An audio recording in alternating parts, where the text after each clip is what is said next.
I'd like to call the Steamship Authority Board meeting to order Tuesday, April 21st, 2026 at 9:30 a.m. First, I'd like to inform everyone that Falmouth Community Television, also known as FCTV, and Sean Driscoll, the Authority's Communication Director, are making audio and video recordings of today's meeting. If anyone else is making an audio and video recording of today's meeting, please identify yourself by pressing the raise your hand icon on the Zoom dashboard, or if you're joining by telephone, by pressing *9 on your keypad, and when you are recognized, please state your name for the record. Kai. Good morning, everybody. Kai White, Choir and Mayor. Thank you. Unki. Yo, Unki Sonde from the MD Times. Thank you.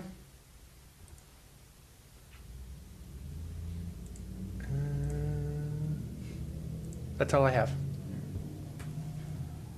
No Louisa? Maybe she's running late. I just saw a hand up again. Oh. On top. Kai. Oh, there's Louisa. There's Louisa. Good morning. Louisa Hofstadter, Vineyard Gazette. Thank you. All right, we're good. Now, a statement concerning remote participation.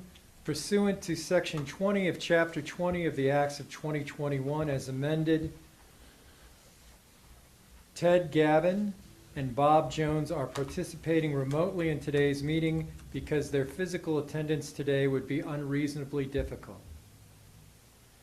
Because of the participation of the meeting by the Zoom video conferencing app, all members will be clearly audible to each other.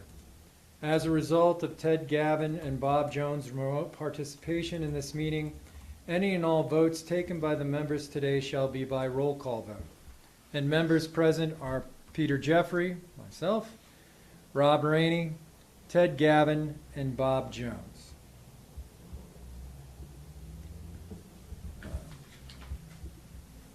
Next, I'd just like to, as my tradition's been, just start with the focus of the board and a restatement of part of the Enabling Act.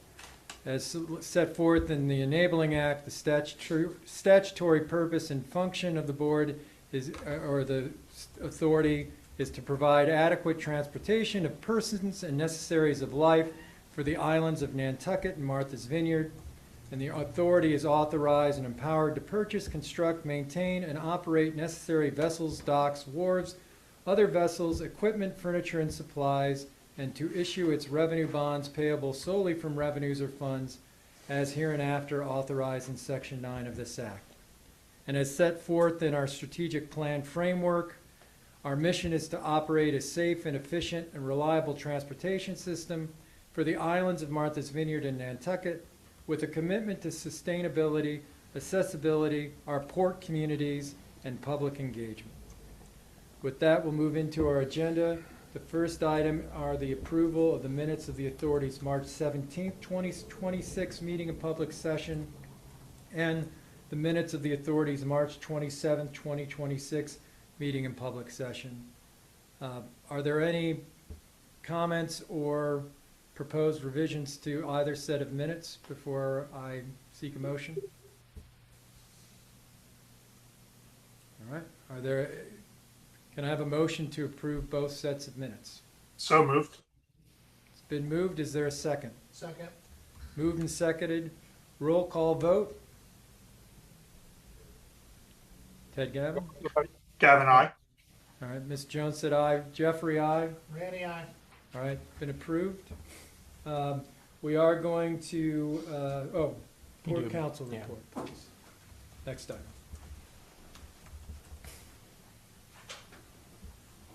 Morning, everybody. Morning. Morning. Nice to have you here.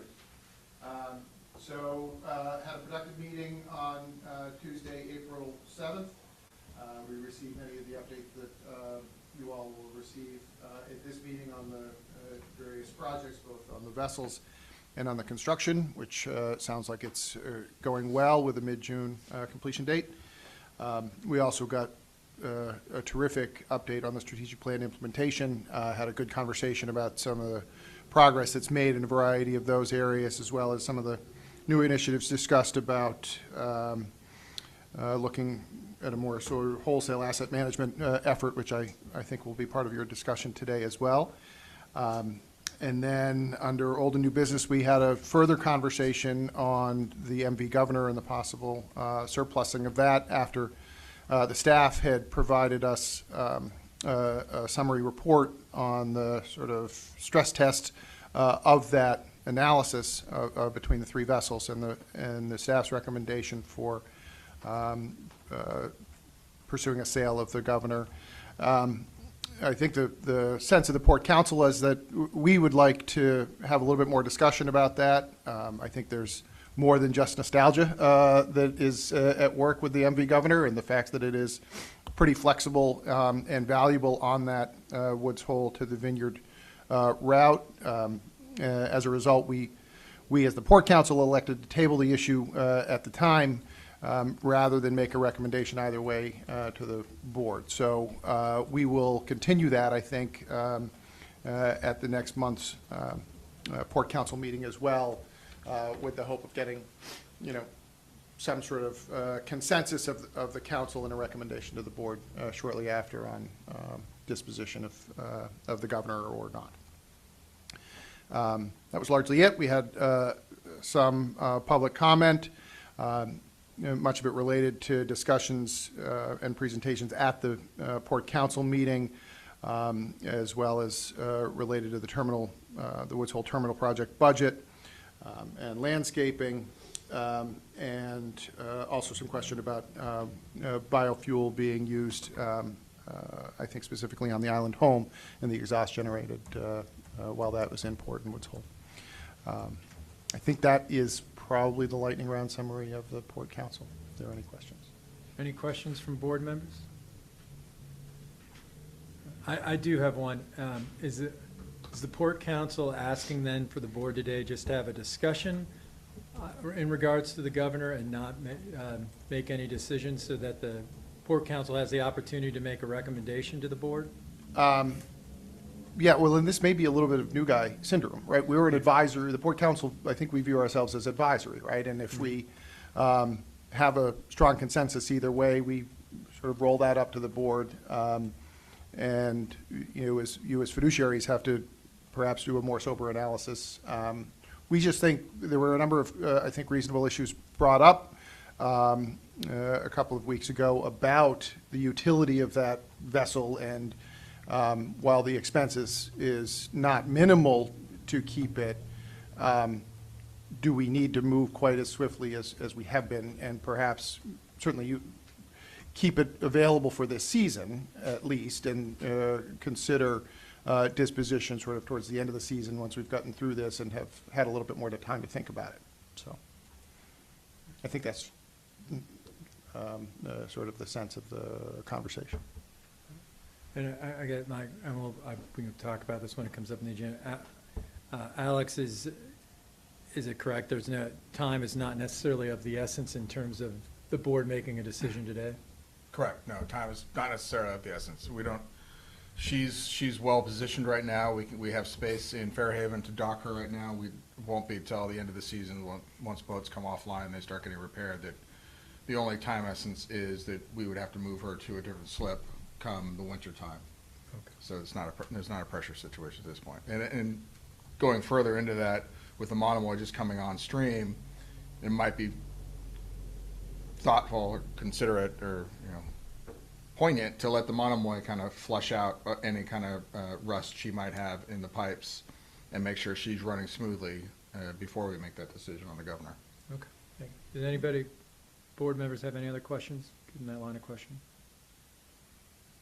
It sparked a really healthy conversation, I think. The analysis that the staff did in between the meetings that was presented last week was really helpful and clarifying, but there are other effects at play, right? And you want to make sure if you're going to do these decisions that you thought about it for all angles. I think that's what we'll do over the coming months. Well, thank you. All right, thank you. Next, there's been a request to take an item out of order, given the schedule of a third-party presenter coming virtually, so we will take item number 4B, the update on strategic plan implementation from our vendor, Raftelis. Great, I'm bringing Emily and Janae over. Good morning. Morning. Good morning. I will share screens here.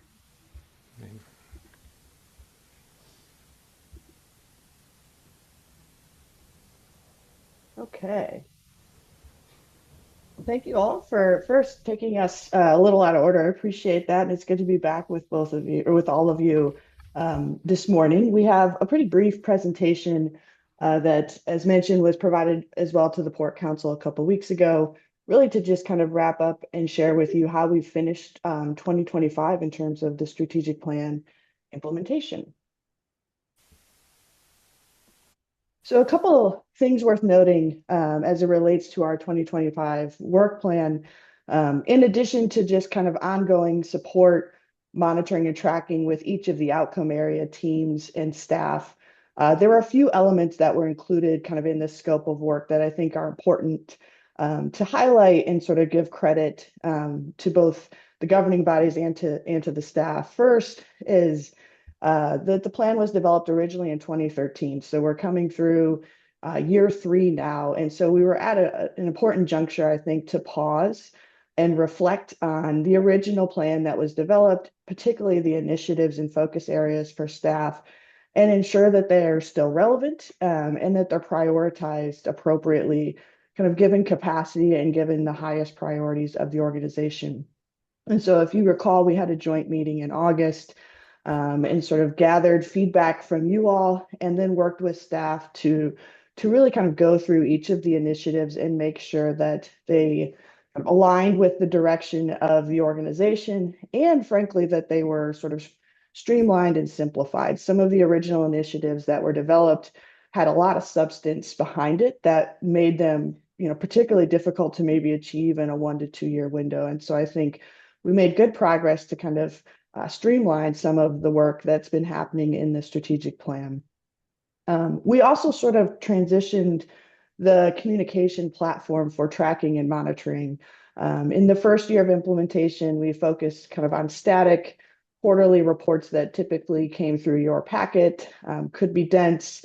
The data, may be a little bit outdated depending on the timing. So we leveraged Elio, which the staff continue to use, which is the online performance dashboard, to really create 2 kind of real-time information dashboards. The first around progress in each of the initiatives. So just how are staff doing and each of the outcome teams doing towards each of the initiatives that have been prioritized and are part of the development work plan. And then a second dashboard specifically for key performance indicators, or KPIs. So and we'll talk a little bit more about kind of the difference between those 2 things. But I think that was, in working with Sean's team, kind of developing a landing page on the website. It was a more useful and intuitive way of kind of communicating where the organization was across all of the outcome areas. And then lastly, as you all know, there's a fair amount of leadership transition in 2025. So we began with Mark and his team as in his new role as COO, and really kind of went back through the outcome area that he is assigned as kind of team lead for, and made sure it aligned with the work of his team and where they were going. And then we had a similar kind of 101, I would say, session with Alex here in the spring. Probably still more to go deeper into, but at least got him familiar with the journey thus far, and how we've kind of moved from development into implementation and kind of the key milestones along the way. So we're just going to walk briefly through progress, and then happy to answer kind of any questions you have. This is just to reorient kind of the differentiation between developing a strategic plan framework and the work plan. As you know, the development process is heavily influenced by the governing body and your stakeholders and communities that you're serving and customers that you're serving. The work plan piece is really where the baton transitions to staff and how they're making incremental impact to kind of the key initiatives. So really everything to the left except for the tactics and to-dos were initially developed in the framework. And so the work planning process is kind of putting the meat on the bones around how to move forward in each of those prioritized initiatives. And then, as mentioned before, key performance indicators, we have at least one, if not more than one, across the 5 outcome areas. And they're a little bit different measurement than just overall progress in terms of key initiatives. They're more of a pulse for that entire outcome area. So if you recall, each outcome area sort of provides more context by setting a directional or a success statement for what success looks like for each of these 5 areas. And these are pretty steady throughout your plan life, which you're about midway through. So they typically don't change. It's the work happening within it that is important to kind of reevaluate on a regular basis. But the KPIs kind of help make sure as an organization that you can see metrics that accomplish success or at least acknowledge that you're moving in the right direction. And so we'll go through each of those here in a minute. Here is the kind of 30,000 foot view. We're going to jump into each of these a little bit more. The kind of the bar charts are just the overall progress in terms of what action items are complete in the work plan, what's already underway or in progress, and where the kind of the next steps will be. Your eye might be drawn to the top 2 where it looks particularly low, and I think that's really the asterisk here or the footnote here is really important. These are the 2 outcome areas where we've done quite a bit of rework and alignment in terms of initiative and work plan. So starting with the top, enhance, maintain, and green or infrastructure and assets. This is Mark Amundsen's team as team lead for this outcome area. And as mentioned, we met with him in the fall and really kind of restructured a lot of the work happening here, and we'll get into some of those details. So the lower percentage progress is reflective of kind of the rework of where the focus needs to be and now building off of that, those particular initiatives. And then for provide safe, reliable service, a slightly maybe different story. Some of the initial initiatives that were developed early on reflected work that was already happening and aligned with the organization. And staff has done a good job of really operationalizing those things. So programs such as SQMS, which meant that there was opportunities to surface kind of the next layer of prioritized initiatives, which is what we focused on a lot in 2025. This is where some of the asset management components come in, especially for kind of total asset management, not just vessels, but your shoreside assets as well. And so this one looks particularly low because we're really kind of starting fresh with new initiatives, which is a good thing. It means that what was originally set has already kind of been baked into the fabric of the organization. So we'll just kind of jump through each one briefly. In the table for each of these slides, you'll see kind of what's active, meaning what is staff actively working to pursue, update, provide progress indicators on in LEO and kind of throughout the organization. And then you'll see a snapshot of kind of the 12-month KPI related to that outcome area. So for active initiatives here, again, this was one with quite a bit of rework.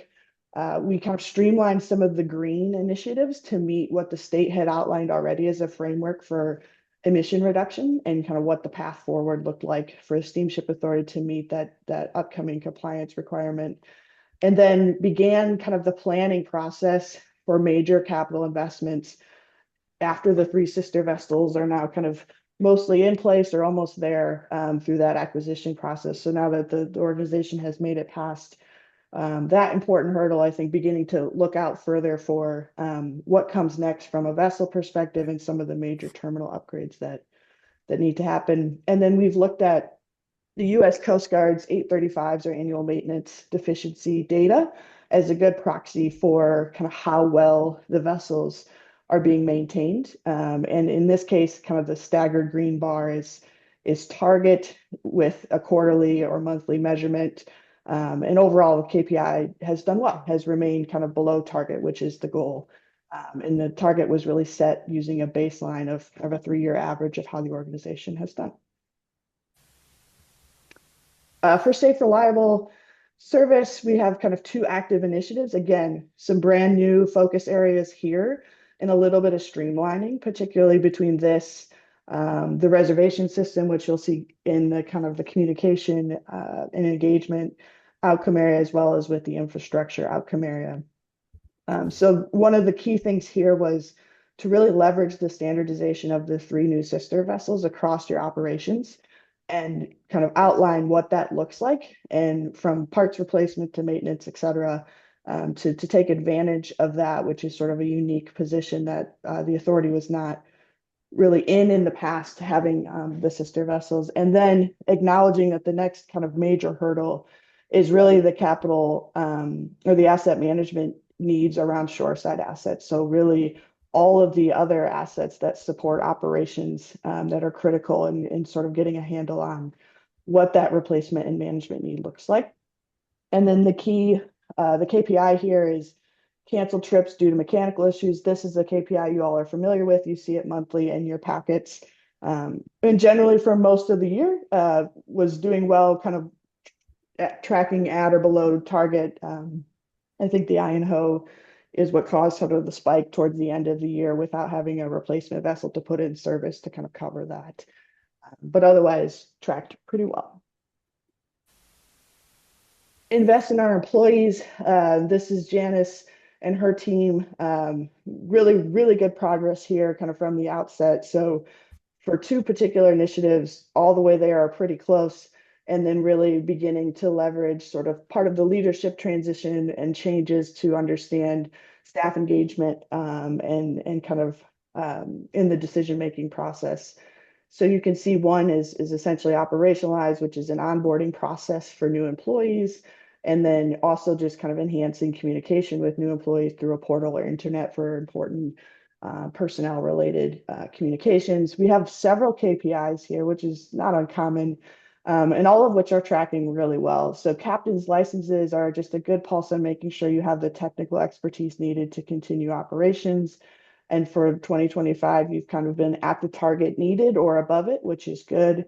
Employee retention remains pretty high. In fact, we kind of agreed to bump up that target line given the historical trend that we had noticed. And then overall training sessions per employee are sort of in line with target, and making sure that employees are receiving kind of the ongoing professional development they need to do their jobs effectively. Engage with our communities is where many of you know a lion's share of the work is happening with the reservation replacement plan and implementation. So you see that reflected here. Obviously, the work planning around that is much more dense and intense than the strategic plan is going to capture. You all have the executive steering committee and much more detailed kind of project management flow. But it's important that it is sort of recognized as a key initiative across the organization from a capacity perspective and in terms of prioritization. And then it also includes kind of the communication aspect with Sean Driscoll and his team to ensure that there's effective kind of planning happening for communicating with the multitude of stakeholders that you all have. And I think some of the work in the public engagement you've been doing around the reservation system in particular has been really good, kind of information and feedback into kind of what an annual communications process might look like and what opportunities exist. The KPIs are really focused on, how engaged are your customers with the Steamship Authority. So we look at the e-newsletter and the number of social media followers. And as you can see for 2025, both tracking very well. We did adjust the e-newsletter, again, kind of looking at historical trend. I know adjusting a target down may give the wrong impression, but 75% is still very high and above kind of industry standards for that type of electronic communication. And then lastly, we have financial sustainability. Really good progress here as well, kind of 2/3 of the way through the active initiatives that are underway. One of those being the financial forecasting process beyond kind of the 1 or 2 year lens, as well as continuing to find kind of the technology investments that particularly support kind of administrative efficiencies. So, electronic AP processing or fillable PDFs, those sorts of things that just kind of gain a little bit of efficiency in the way operations are handled on the administrative side, KPIs should look familiar, again, ones you see in the monthly packet in terms of how you're tracking on the operating side relative to budget for both revenue and expenditures, and for the most part, kind of tracking, especially once you got to the kind of middle part of the year on the expenditure side, below target, which is 5% for both. With that, I will stop sharing, and I'm happy to take any questions the board may have. Ted, did you have a question? I saw your hand up. No, I did not. Sorry.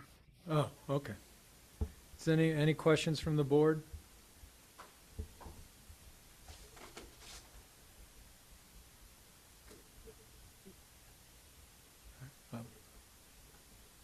I will refrain from asking questions,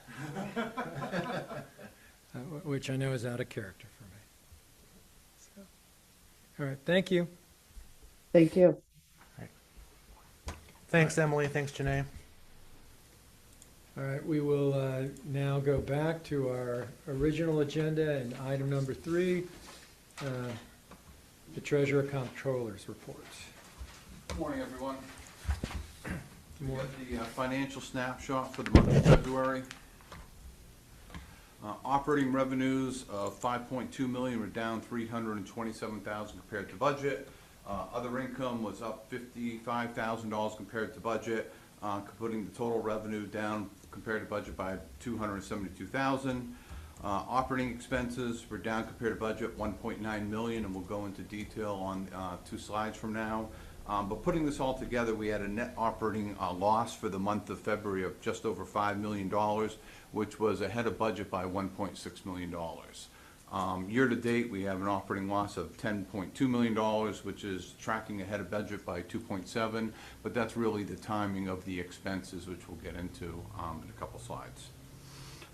Keep in mind that in the month of February, we had about 40% more cancellations due to weather this year compared to last year. In addition, with the blizzard, even though we were able to run, a lot of people weren't traveling because you couldn't go where you need to go, whether it's power outage, roads closures, whatever it may be. On the revenue side, we had automobile revenue down $108,000 or 11.3% against budget. Freight revenue, all the categories, let's get right to the chase, we're down outside of terminal operating revenue and rent revenue, but we're down $327,000 or 5.9% for the month.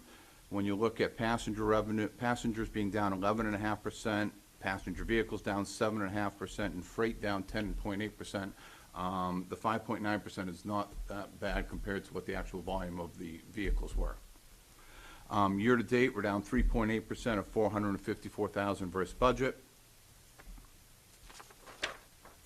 On the operating expense side, the big driver here is the maintenance expense, down about $2.2 million. As mentioned previously, this is the timing of the recognition of expenses. I know for us internally, we were behind in the month of February, just with that storm coming out. Some of the work was being done a little bit later, it got pushed out, but we expect to have these expenses realized. We've already seen some of them coming into March, and by April should true up to where we should be for the recognition of the expenses. One thing that's on everyone's mind is fuel. We were down in the month of February, but that was because of the trip cancellations.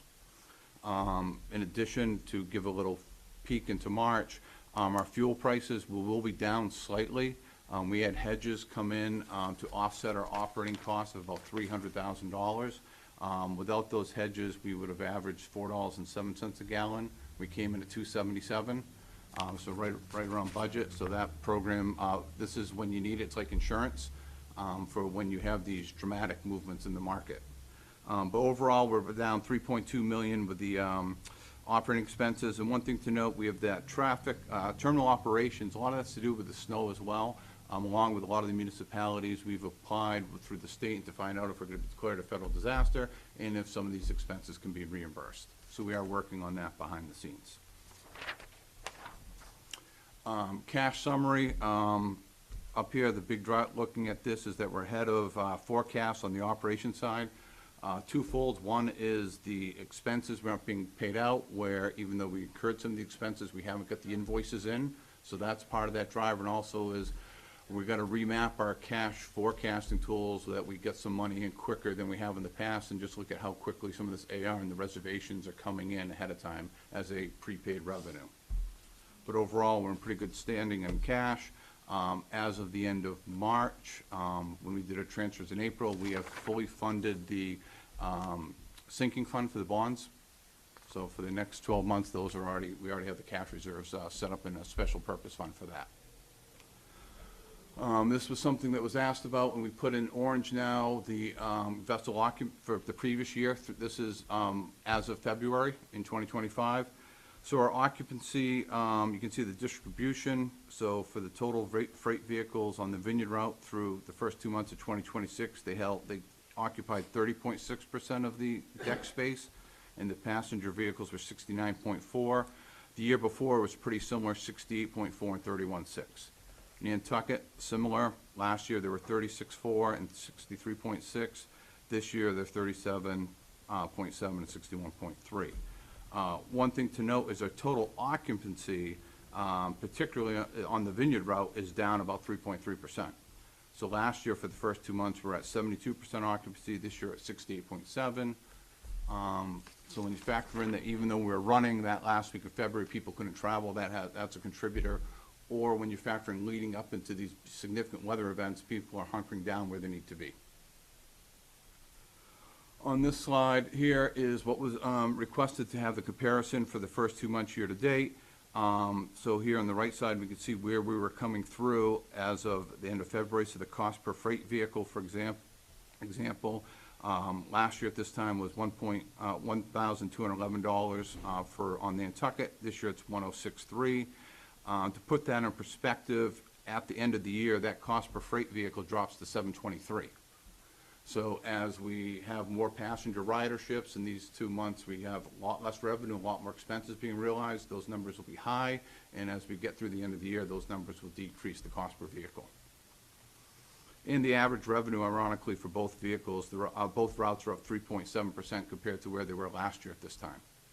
But the big driver is we just don't have the volume compared to last year in the vehicles. And here's the cost of service comparison from last year to this year. And again, our passenger revenue's down, which offsets some of our expenses. So we take the expenses minus the passenger revenue and then look for the vehicles. So that's where we're seeing some discrepancies here for the total freight vehicles, plus the total vehicles are down as well. So if you have the same amount of similar costs, less vehicles, your cost per unit's going to go up. For the month of March, both routes combined, we're down 9.4%, or 14,000 passengers. Year to date, we're down 8.8%, or just under 35,000 passengers. And again, these are all one-way stats. Looking at the vehicles carried through March, both routes combined, we're down 5.5%, or 2,468 vehicles, and that's cars and trucks. Glimmer of good news on this is that through the first 3 weeks of March, they were higher than that 5.5% for March. So we did drop that number down a little bit. So big driver is going to be the weather. We haven't seen a lot of the agricultural products, the lawn care, and it really hasn't been conducive to tourism. So with that, I'd be happy to answer any questions anyone has on the business summary. Any questions from the board?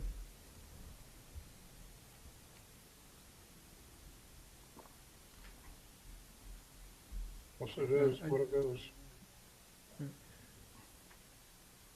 Bob, did you have a question? Or, No, I just made a statement. It is what it is. yeah. Mar, I do just, I guess, kind of looking at a trend, I mean,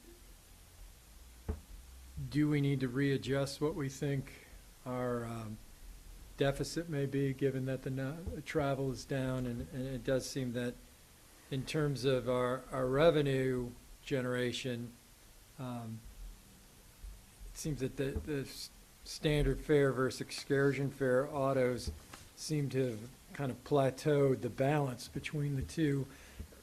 But that cost of service is climbing, and our largest area outside of freight is the excursion fare now. So what I'll do for next month and I can send some out ahead of time, is do a forecast of what we have for bookings, and that's really driver, how do we stand for future bookings now compared to we had a year ago? And then we do have some pent-up demand, in my opinion, when things turn over, but how much, I don't know. But the big driver will be, how does our July bookings look to last July? How does our August look to August? And when you look at a total of 6,770 vehicles, that's a couple days of travel. You know, to put it in overall raw numbers, but I think the best tool I can give you and myself for forecasting models, look at our future bookings, look at any trends, reach out to some of the shippers and see what we have going on, Okay. if that works. Yeah, that would be very helpful. I mean, fortunately, it appears that, at least with weather cancellations, then we lose the fuel cost. So that, which hasn't made the deficit And, go off. pleasantly surprised in the fuel, because one thing we've seen happen is you have the market price, which your hedge is there, versus your actually physical delivery. The market could be saying that it's $3, but you may not pay, you may pay $5 to actually get it physically delivered. We haven't seen that blowout on the basis, which is good news. And then my other question for the board, does this format for the cost of service work, or is there anything that you would want or don't want? Any comments from the board on that, or further requests? Not to Okay. put you on the spot, Ted, but I do know that you had made a request, and which I think is very helpful, to lay out the cash status summary. Does that slide in that report address the information that you were looking for, or is there more? No, it does. And I think it gets the information across in a way that's easily relatable. The only thing that I would reiterate from the comment I made at the last meeting was getting a regular P&L statement and balance sheet with the monthly financial packet every month would be helpful. Okay. Yep, so the P&L went out on Saturday night for the month of March to everyone. And one of the requests last month was a forecast on the revenue. Revenue, we're projecting is for the month of March, the operating revenue to be down about $465,000, which isn't surprising seeing what those passenger numbers were. But if you check your emails Saturday night, you'll have the P&L on that. I think it would be helpful to, presuming kind of where Ted may be going with this, is to have that included in the packet so that not only do we have it, but that the public has it. Sure. So I'll put the balance sheet and the income statement included with the, not in the presentation, but with the 12-page business summary write-up, the MD&A. Okay. If that works. It looks like it works. All right. And then just more of a comment as we move forward kind of with our 2050 infrastructure plan and then looking at the cash status summary. It may be worthwhile, since the legislature may be looking at the Enabling Act, to see what about Section 9 when we're talking about our cascading funds, not just increasing bond limits, but we're really kind of hampered in terms of what we can maintain in a reserve fund. And if there is room from our point of view in terms of capital improvements to be able to grow that reserve fund rather than just be where it is restricted now. You're talking the reserve fund itself for the 5% of the outstanding bonds? Okay, to hold Or it. just Section 9 in general. How the cascade works. How the cascade works, because I Okay. know that has limited our ability to fund or plan for capital projects outside of just large bonding. Yep. I So- can come get back to you guys with that as well. Not necessarily, I'm just saying that, especially looking at the cash status summary, that kind of just came to mind. Okay, all right. All right. And then I have one other thing on the agenda, that. Oh, hold on. Oops, Oh, is that hand Ted's hand up, or is that you were showing? Oh, sorry. Sorry. No, Sorry. a hand over Ted's face, but it's my hand, so. All right. So, sorry, Ted, I keep on seeing the mouse cursor gets left on your silhouette, and then it looks like a hand when it's on the silhouette. Seriously, I'm just sitting here. I don't know what's happening with hands. All right. And perfect segue with the cascading of funds for my other agenda item is approval of changes in the list of authorized signers. And it's not only check signing, but it's transferring money. Currently, we have 5 people that do that right now: myself, the assistant treasurer, the internal audit manager, the accounting manager, data financial analyst.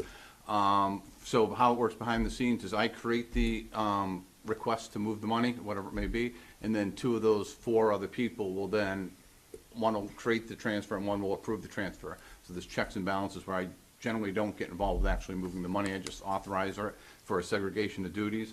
One of the people on the list, the data financial analyst, is leaving at the end of the month, so we're going to be really hamstrung on how to move things around if someone's in a meeting or vacation. So I'm requesting to take the grants administrator, add her to the list, Caroline. She does a lot of work with the FTAs and on our budget items and very familiar with these items. To ask her to replace the data financial analyst on this list.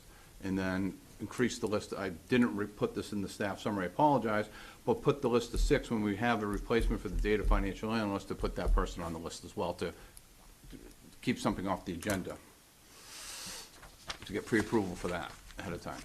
Are there any questions? Yeah. Bob. Mark, Go ahead. are you there? Yes, we hear you. Yeah. The signing, does this require an approval of 2 people, or is this each one of these people individually have the authority to sign the check? Yep, so it's a digital approval on the checks. We have 2 people approving them. After it goes through the procurement process and the invoice gets approved, then 2 people will authorize any 2 of these 5 to authorize that payment going out to that whoever the vendor is, the customer. And then the moving of money from bank to bank account is 2 people, or one's required to initiate it in the bank and one's required to approve it in the bank. And that doesn't happen unless there's a memo coming from me, a form saying how we're transferring the money from what account to what account. For instance, for the cascading of funds at the end of the month, when I move it from the revenue accounts to one of the special purpose funds, I create that entry and then someone puts it in the bank and then someone approves it. Okay, so Mark, you basically oversee all of these transactions and give you a heads up? On the transfers of all the funds, I initiate all of the transfers of funds. Okay. On some of the AP process, some of them I don't see. There'll be the assistant treasurer, 2 of the 5 people approving them through there, depending on the thresholds. So you do have thresholds? Yep. Okay, thank you. Any other questions? I just have does all 5 on this list all have the same internally then authority? I know that you have checks and balances that there needs someone to authorize, someone to create, and then someone to approve. But do you all have the same amount that you can approve, or are there limits limits to the roles for each person? Approving the checks, we all have the same authorization to approve it in there. It's before it even gets to a check is when there's different thresholds on the procurement side, myself or Alex approving a PO, whatever it may be. Okay. So before it even happens. If there's no other questions, is there a motion to approve the changes in the list of authorized check signers as put forth in the staff summary? Motion to approve. Is there a second? Second. It's been moved and seconded. Roll call vote, starting with Martha's Vineyard. Gavin, aye. Hyannis. Jones, aye. Falmouth Jeffrey is aye. And Nantucket. Moran, aye. All right, it's been approved. Thank you. We'll now switch back to the general manager's report, item 4. Good morning, thank you. We're going to start with our engineering and maintenance project updates. That's Zach Lawrence. And I'll start with saying we put the Monomoy into service last week.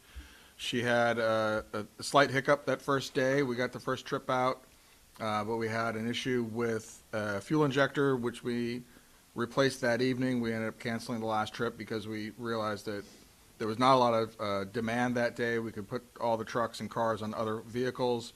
And just to ensure that we had the right operational hours for our crews, we decided to cancel that last trip. Got the fuel injector fixed. The next morning, we had some engineering communication issues between the engines and the bridge, which we also managed to fix and get out for the noon one. Typically, when you get a new boat gets into service, you're going to have some shakeouts that you got to do. You can drive it around as much as you want. We did a lot of sea trials on it. Obviously, it came up from Alabama, so it had a lot of hours on it already. But still, when you actually put it into service and you have to turn the engines on, turn the engines off, going back and forth, you're going to have some hiccups. So those were, we felt fairly comfortable. Those were pretty minor ones, as impactful as they are. They were fairly minor. It was a good thing it was still kind of the off season. But she's been running since then pretty reliably, and I'm not going to guarantee that there's not going to be any other issues, but hope springs eternal, and we were happy to have her out. I was lucky enough to break the bottle of champagne on her in Nantucket and do the renaming commissioning ceremony over there. It's pretty fun and very exciting. My kids were thrilled to see the video that I actually do something out here. So we're happy to have her on board and have her attached. And then I will add to that, we were going to talk about her a little bit later in the old and new business, because we're obviously going to be rolling into our OSV hot wash review process is the next big step for those 3 boats. But at that point, I will leave it to Zach to take it over. Thank you, Alex. So I'll just start with the Sankey. Has completed some steel repairs over at Fairhaven Shipyard over the last couple of weeks, and she's now in standby. And our Oak Bluffs terminal will be open for service on time. The MV Nantucket is still currently at dry dock at Thames River Shipyard. Right now, our critical path item, which was one of our major work items in the contract, was the overhaul and renewal of the bow and stern doors, and her scheduled return to our repair facility is between April 25th and April 27th. The Nantucket's dry dock financial snapshot. The original contract price was $1,559,833. We've had several change orders to date, and a lot of that is due to Coast Guard 835 work list items, but also because of the extra time that she'll be spending at the shipyard, we have to take care of some of those items with the shortened period that we'll have at our repair facility. So grand total to date, $1,666,683.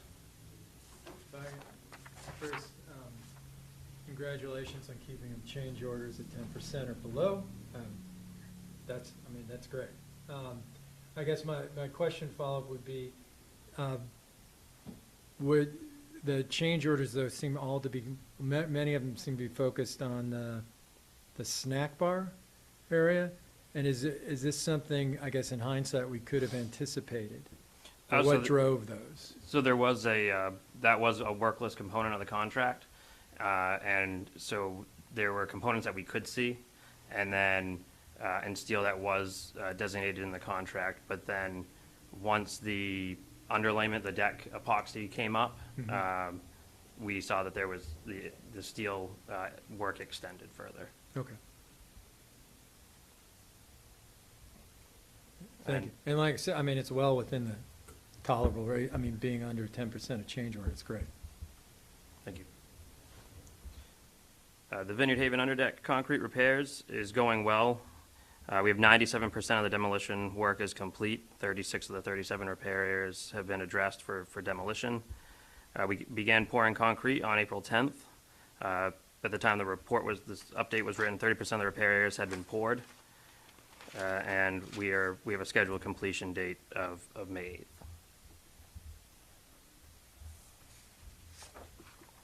And there's just a few photos to show the demolition work, and then the photo on the right shows the forms for pouring to begin.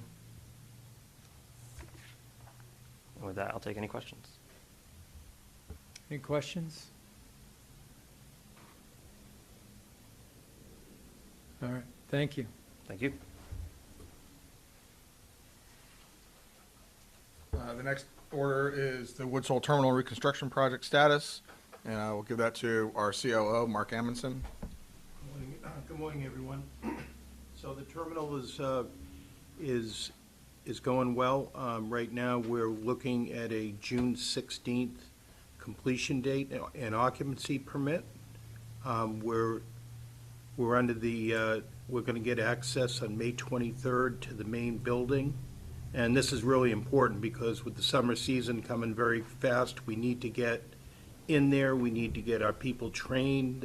It's going to be a major change is going to be the flow going through that building and out to the terminal. So with that, outside of the terminal building, we have to get that whole area has got to be cleaned up. We have to get pavement down there, and we have to get all the markings together. It's going to be a real shift change for our traveling public. So the faster we get in there, the faster we can get trained and start getting signage, everything for getting our traveling public used to this, because it is going to be quite a change.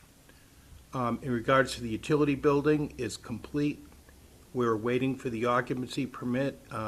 It's expected by the state inspector any day. We're going to start moving our people in, and the buildings are coming along very fast now.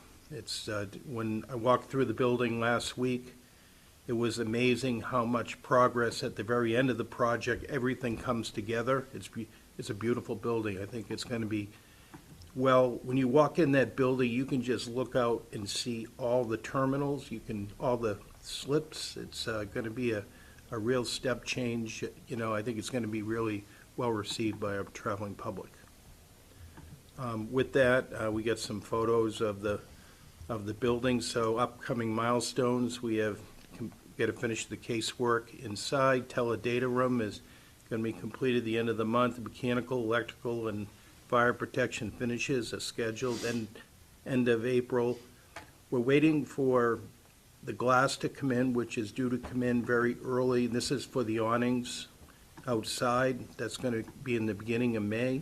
Once that's down, we can get the areas around the building cleaned up and paved and get ready for the summer season. Just some good pictures of the utility building following that, and it's ready to go. So with that, we'll get back to the end for the financial snapshot.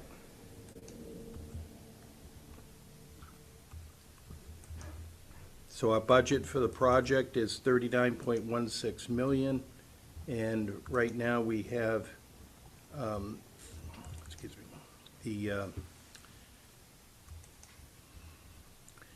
the payments made to date is $29.7 million. We have commitments $7.1 million, and right now our projected cost is $36.9 million. And with that, I'll take any questions. Any questions from the board? I do see Ted's. I see your. This time my hand is actually. Yes, your virtual hand is really up. So Ted, please go. Mark, thanks for that. Does the projected financial, the total spend that you just mentioned, does that include the procurements being requested today, or are those in addition to? Those are in addition to. They're not committed. Thank you. Other questions? So I guess more of a comment. I know that we'll do some temporary landscaping for the summer to make the place usable, and then we still have, was it phase 4 or 5? Phase 3 yet to be done. I would suggest that if possible, and I know we won't have the final curb cuts, but invite the Bike and Pathways Committee out from Falmouth for to see what our temporary signage and pathways are. I'd also extend that to probably, I don't want to call super users, but regular users from the vineyard to have them come and check out the signage, and we just don't rely on our own, so that we see what our users think before we open the building, if the signage and markings are user-friendly and intuitive.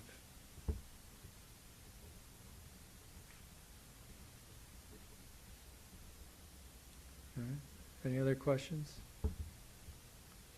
All All right, the next item is the reservation system replacement project update. Okay, get that slide up there, thank you. So we continue to do our True North status summary. We've continued the town halls. We've had two topic-based town halls on each of the islands. We've had IDEA on site last week for the week of April 13th. We've kind of we're going to bring them out every month going forward. We find that having a presence at the building, so we can have direct one-on-one has really helped a lot. Actually going to try to see if we can increase that amount more, maybe 2 weeks a month if they can, because having, these Zoom meetings are fantastic, don't get me wrong, but there is nothing for in-presence meetings. It's just, the body language, there is a slight language thing we deal with, but it's the real life. I think that in every one of our meetings, whether it be board or whatever, there is the physical in place is important. Upcoming key events on the dashboard, we have two red that we've the reservation system and the preseason portal. We have a workaround plan we're going to be presenting to the IT Executive Steering Committee next week, and we'll be bringing that up to the Port Council and the board next month, and it's really a rearrangement to get our R1 release date moved back into order. So this has been a real good tool, this dashboard. It's helped us define where we have weaknesses and strengths, and to make workaround plans before to get back in schedule, and that's very important. So coming up, business decisions, procurements, integration and infrastructure, finalize policy changes, which we'll be bringing to the board next month, create data migration plan, terminal operations flow, testing, identify training sources, and improve R1 release plan, which I just aforementioned. And with that, we got coming up key risk. We put at the very bottom resource capacity, IT and ops, current policies, unclear, undocumented, meaning that's part of the policy changes we're working on, change fatigue and staff training. So we have a lot of work. This is an important month coming up, and it was very good. I'm glad IDEA has been very responsive, setting their top people out here. So I think that we have a good partner in IDEA, and we continue to make progress. And right now, I'm very happy with where we are in the project. And with that, I'll take any questions. Any questions? Ted? Mark, thanks. Just an observation. After the open houses last week, when Alex invited people to sign up to be beta testers, I sent an email to the appropriate email address to sign up to be a beta tester, and I did not get any form of response or acknowledgement.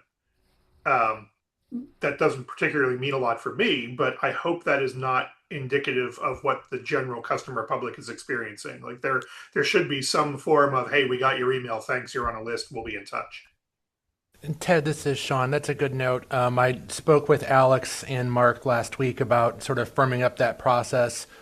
We're going to have a different way to sign up on the True North landing page here by early next week. I'll give myself a couple extra days, but we're working on a form that would generate that kind of response and sort of firming up the sign-up process and the communication for those beta testers. So those are in the works.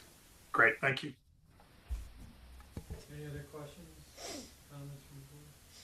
And I'll just throw in right now, so we do plan, there's been a question in the past about the budget and the procurement plan for this. We will be talking about that at the next IT steering committee next week. And I'll just jump ahead quickly, the point C under the procurement, we're pulling that item, and that's going to be discussed at the IT steering committee as well. All right, seeing no questions, the next item, results of preseason sale on high-speed ticket books. Good morning, everybody. So just wanted to quickly review the results of the preseason sale on high-speed ticket books. I'm going to call this the Nat Lowell year because his 3 weeks, I know, it's trust me. But we had a record year for sales this year. We did expand that to 3 weeks at the suggestion of the Port Council and the approval of the board. So this year, a total of 5,218 ticket books were sold during the sale, which is a new record for the promotion. The sale generated just over 1.4 million in revenue at a cost of about 350,000 due to the discount offering. One customer bought 155 ticket books, but almost 3/4 of the customers bought 1 or 2. So that was an outlier. And just for comparison, last year, which was still a strong year, but that was 4,173 ticket books at $1.1 million in revenue.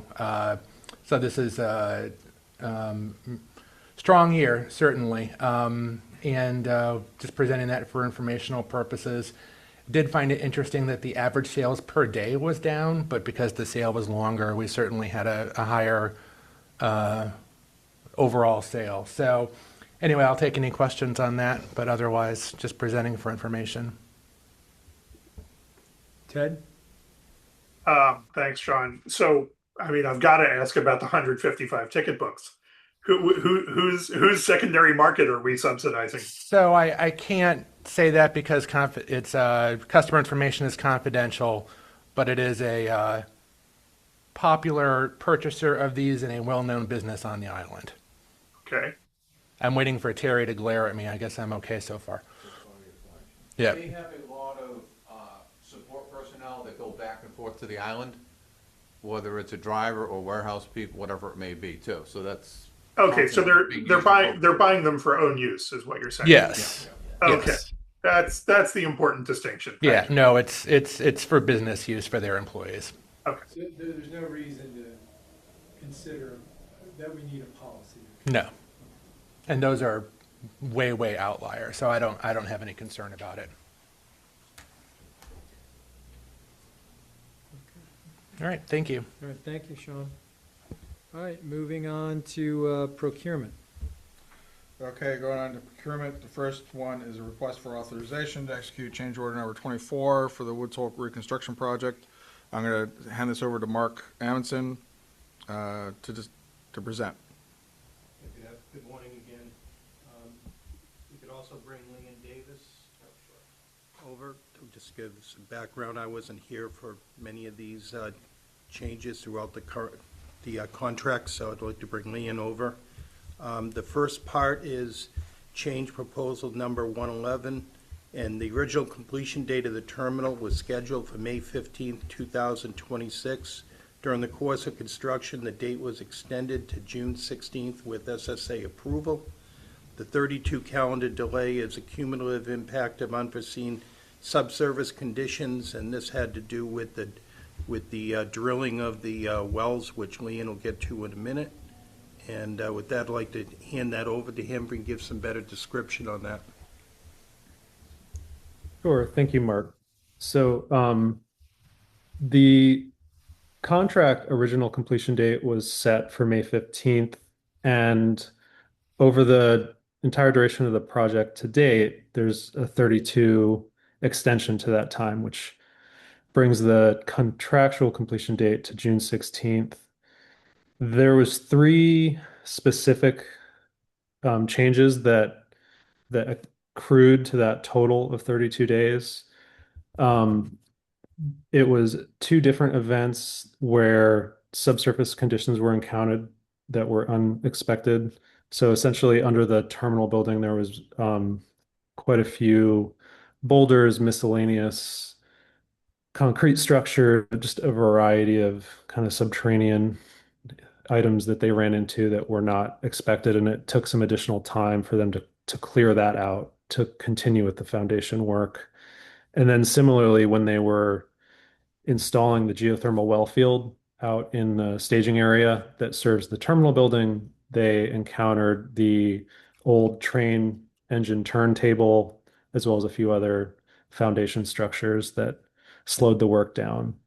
The only other impact that Mark was referencing is the contract required that the general contractor was not allowed to start the terminal building work until the geothermal well field was complete. And that was because you needed the ability to stage vehicles in the portion of the site where the terminal building is now, while the existing staging area was being occupied to do that well field installation. And so as they completed the geothermal well field and were ready to then begin on the terminal building, it aligned right around the Thanksgiving holiday in 2024. And so your COO at the time, Mark Higgins, directed that they postpone that start date. So that was cumulatively the 32-day delay was the result of those factors. So the general conditions costs that are included in this change proposal are the typical overhead costs that the contractor carries for the job, and they'll be prorated based on the actual duration of the work. So every month they have a scheduled value for these types of overheads. It's site fencing, it's superintendent time, it's a whole litany of general construction overhead costs. And the number included in this is a reduction from what they've been carrying typically month to month, because as they near completion, their overhead costs are winding down. And the other thing I'll just mention is that the number they're proposing is the number that it would take to run all the way through the June 16th date. But we are actively trying to accelerate that. And so if their completion date moves forward, then they would prorate this cost and it would come down.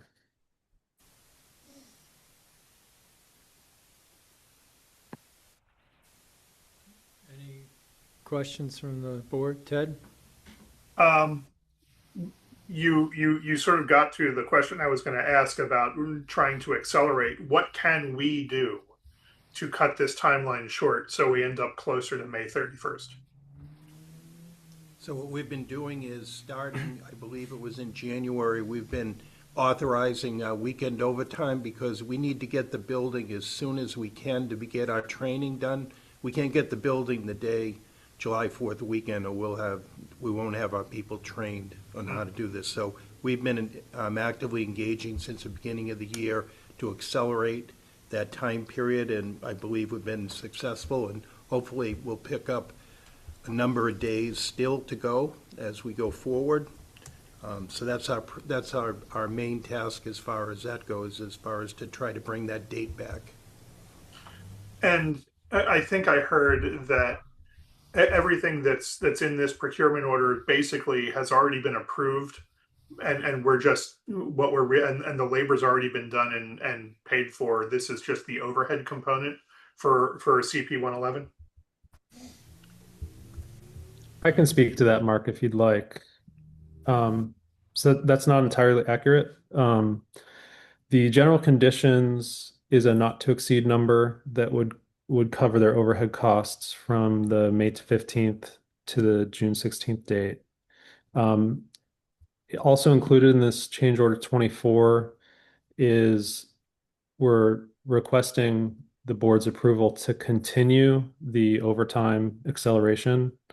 So in December, the contractor was given authorization by your staff to begin that acceleration effort. At the time, the contractor was projecting that they could, with that acceleration from December through the winter, complete the project on the May 15th date.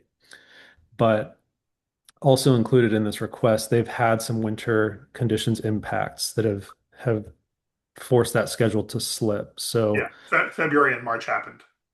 yes, exactly. So there is some cost in there that has been expended by the contractor for winter impacts that's already occurred, and they're now asking to be compensated for. But looking forward, there is the additional general conditions and the additional acceleration time has not occurred yet, and that's still at your discretion, so to speak.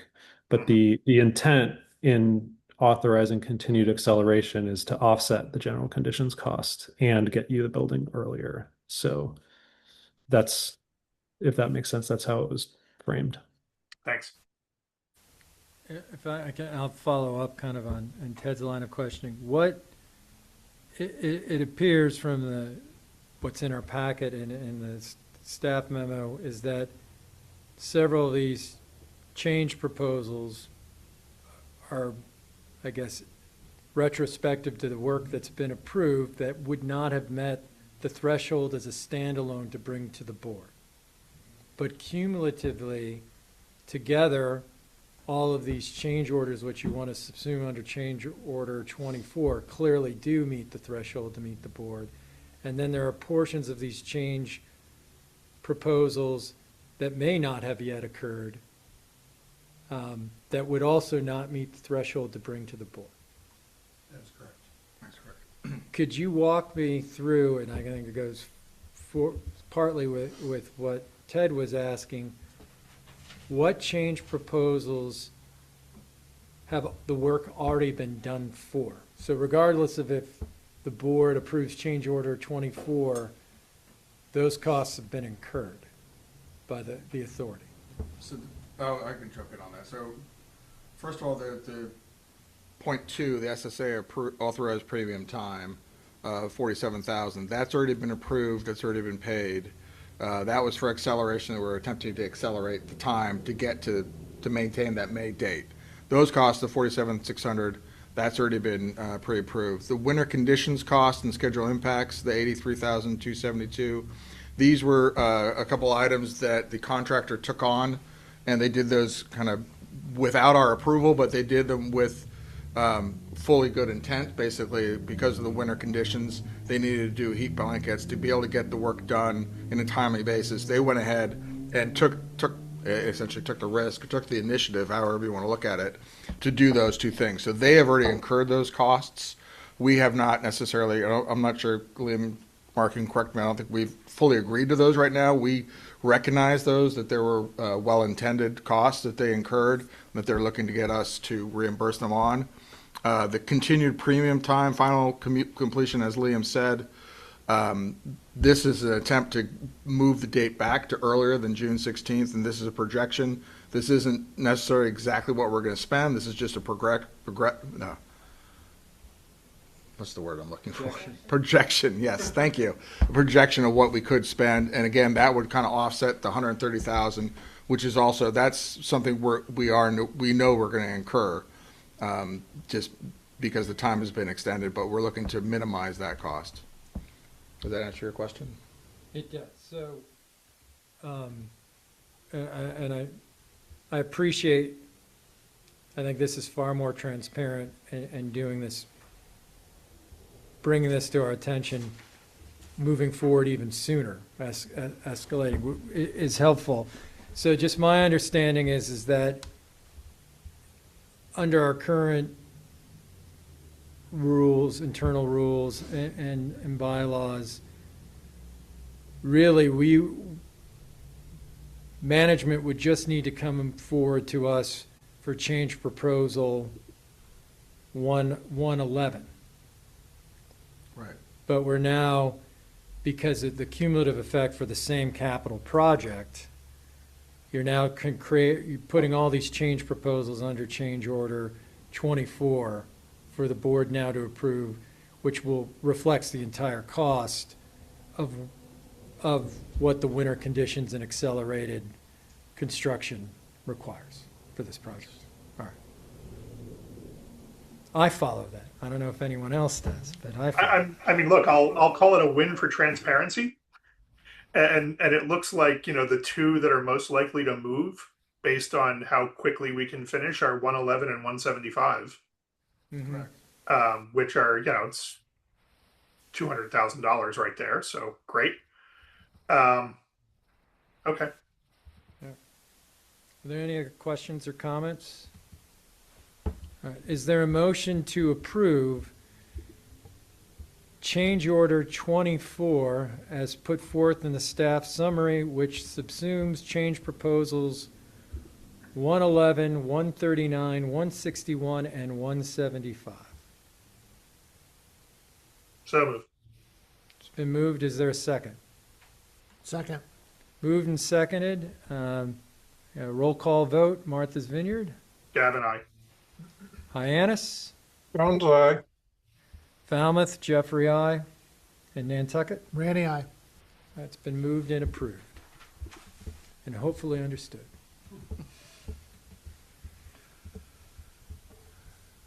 Thank you, Mr. Chairman. Our next order of business is a request for authorization to execute change order to purchase order 036405 for Ships Machinery International. This is for the Monomoy and the OSV project. Mark? Put that up there, Sean, please.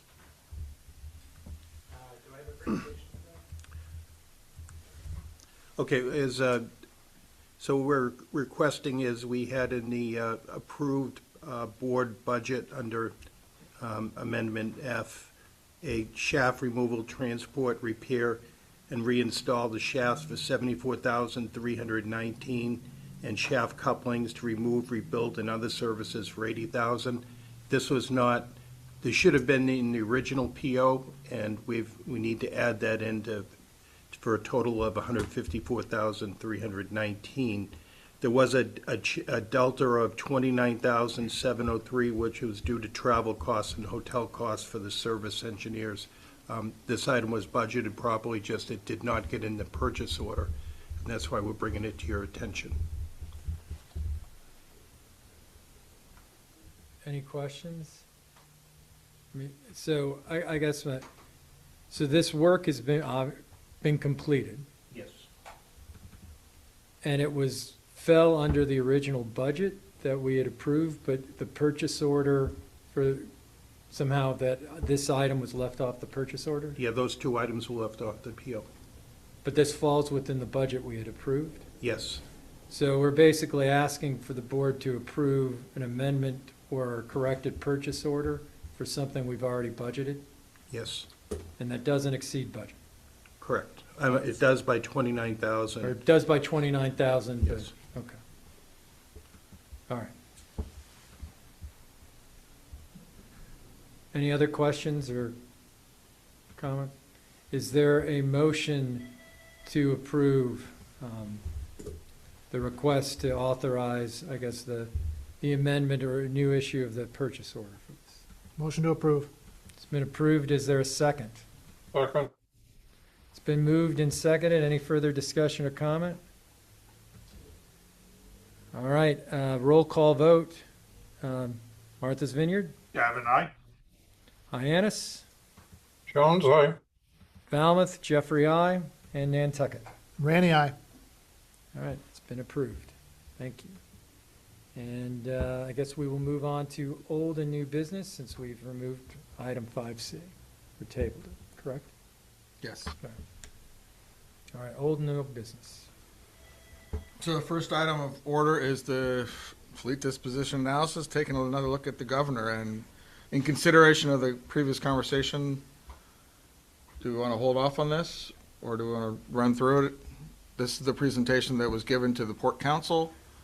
I mean, if the consensus of the board is to wait for the Port Council's recommendation, we can table it for the interest of time. I do know, I would just mention that you and I have spoken that in addition to the analysis that you presented to the Port Council, and I know you've added, that I've asked what would be the increase in fare just alone for to maintain an 11th boat as the governor. I don't know. So that is in the presentation, and we did come across that for the governor, it's essentially based on last year's ridership and what the 4-year average costs of maintaining the governor was. It was about 42 cents per passenger. Vehicles, it would be $1.86 per vehicle, whereas the Sankaty is 35 cents per passenger and $1.55 for each vehicle. And that's for considering both Martha's Vineyard and Nantucket combined, since we know the governor can only operate on Martha's Vineyard, but the Sankaty can run on both routes. Ted, do you have a question or comment? Yeah, thanks. Following up on the chair's question, I understand the sentimentality about that, but this is a slightly different issue that we have to decide upon. I guess my question for you, Alex, and the management team, when the port council gets into this, and when we hopefully visit this for the final time, what do we need to do for the governor to be maintained and operate at break even or better? Because I mean, we've seen in the last 2 weeks having the governor handy was incredibly useful for our operations to drop in as a substitute at the last minute. And there's merit to having a hot spare. There's probably merit to having two hot spares, but not if we're setting money on fire. So the question I'll have, which is a little similar to the one you just answered, is what do we need to do to make sure that this thing cash flows at best neutrally, if not positively, as a hot spare and a capacity, management mechanism? I will ask our controller, Mark Rozum, to answer that question. So the numbers you have in the packet, the roughly 1.2 million carrying cost, those are just the direct fixed costs, whether the boat runs or not. It's not the operating costs, the dry docks and the insurance, the two big numbers there. So that's the cost if the boat didn't operate and it just sits at the dock, how much are we paying? Then we'd have to factor in if there's shore power, things of that nature. But you're roughly looking at probably $1 million a quarter a year just to have it sit there and never operate a trip. Plus any dockage now that you have another boat, then making sure we have a place to store the boat. So we need to figure out the number of runs at what capacity, or the number of cars and passengers to take in a given season in order to make sure that it's a wise financial investment. Yep. So to follow up on that, if these are spares and true spares that we wouldn't operate at all, we'd have a zero forecast that the three new boats plus the other boats, the Woods Hole, the Allen Home Eagle, Nantucket Martha's Vineyard, et cetera, would all operate, and these would only be put into service in case it was an extended dry dock or mechanical, whatever it may be. Right. So really, we're dealing with fuel costs for another boat that isn't running for whatever reason. Mm-hmm. But I'd say from a marine engineering standpoint, Mark Amundsen, you can back me up on this, is like boats don't do well if they just sit there at the dock. They really do need to be operated, and the machinery needs to be put into use. So I think there is valid calculation that we could do there to see how many days a year do each of these boats need to operate at a minimum to earn their keep, I guess is the way to put it. But that is, I would say, going forward, we would want to keep these boats in some kind of rotation because, again, mothball boats don't come out of mothball very easily. Well said. Bob, you have a question or a comment? Go ahead, Ms. Jones. Yeah, I listened to the Port Council meeting, and the nostalgia on this boat is understandable. But I'm spent a career in the boat business, buying and selling, and pretty good sized vessels. And this vessel is beyond its useful life. It's old. Repairs will continue, but the deal breaker to me, without all of the rest of the tables and things, first of all, I can't climb into high-enners. And there's no sense of having a backup vessel that can only service one port. So that is gone for me. The second is, it's really not a deep water vessel. The Sankey can handle the sound, and this can't. And the arguments were good, but I almost, thought the Port Council, they didn't want to say goodbye to an old friend. But I don't have that loyalty. I've ridden on the boat a couple of times.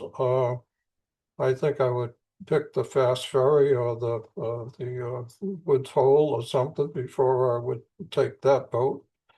I only had to get back from the vineyard. So we can drag it on. My vote will be definitely to let it go. I mean, you can just add up the dollars, they keep ticking. Boats don't get newer, they don't get any better. used to say in Vietnam, if a helicopter isn't broke, it will. And that's just about where we are at this point. So wherever you want to go, Mr. Chairman, is fine, but I don't see any reason to drag it on, at least for my vote. Yeah, I guess what is the feeling of the board? Do we want to wait for the recommendation of the Port Council? I know where you want to go, Mr. Jones, and I understand. I don't necessarily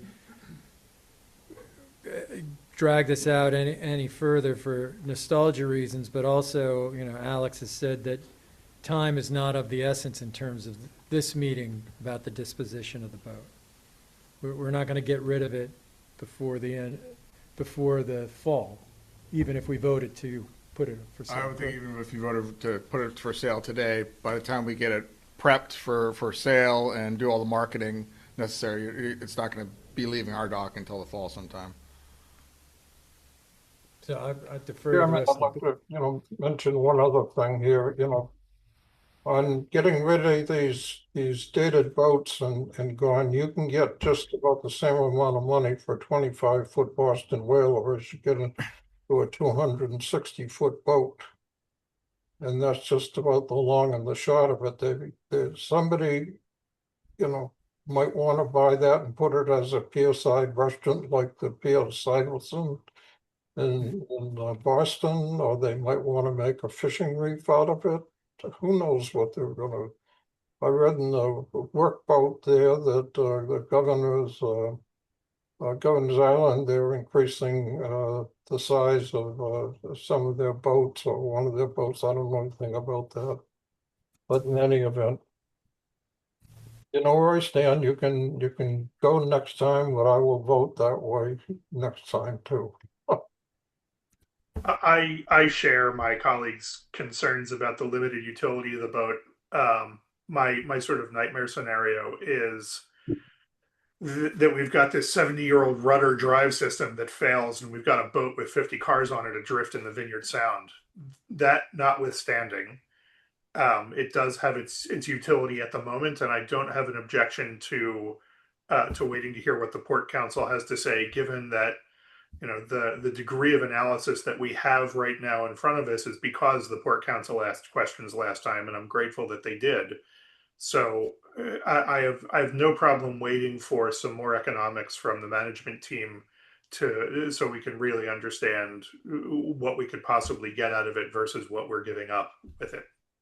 All right. Well, is it safe to say then the consensus of the board is that although we could move forward with the decision, we will grant the Port Council the ability to discuss this at their next meeting, but they have a drop dead of next meeting to give us a recommendation, or we move ahead. Regardless, we move ahead at our next meeting on this issue.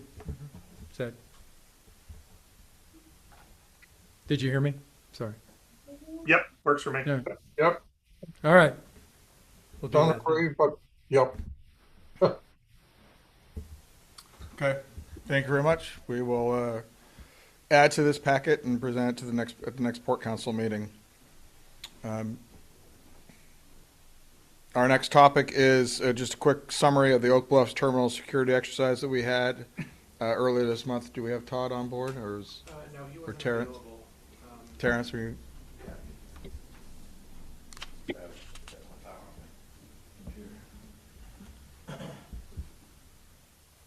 Okay.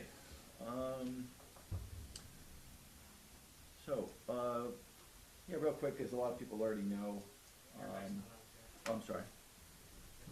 There you go. So as a lot of people already know, last week, after a lot of planning with the Coast Guard and other various entities and police and fire, EMS on Martha's Vineyard, we finally came to fruition a pretty in-depth emergency management security incident that occurred at the OB terminal on April 8th. We really appreciated all of the work and cooperation that went into that exercise. It was well attended by a lot of folks. I was very impressed by the various actors and participants in the meeting. It was a very cold day, and they laid down on the dock for a couple of hours, which was very impressive. Ted and I had a firsthand view of what was going on that day, and I think we were all overly impressed with the acting and the abilities of the folks that were there. I think that it was well served.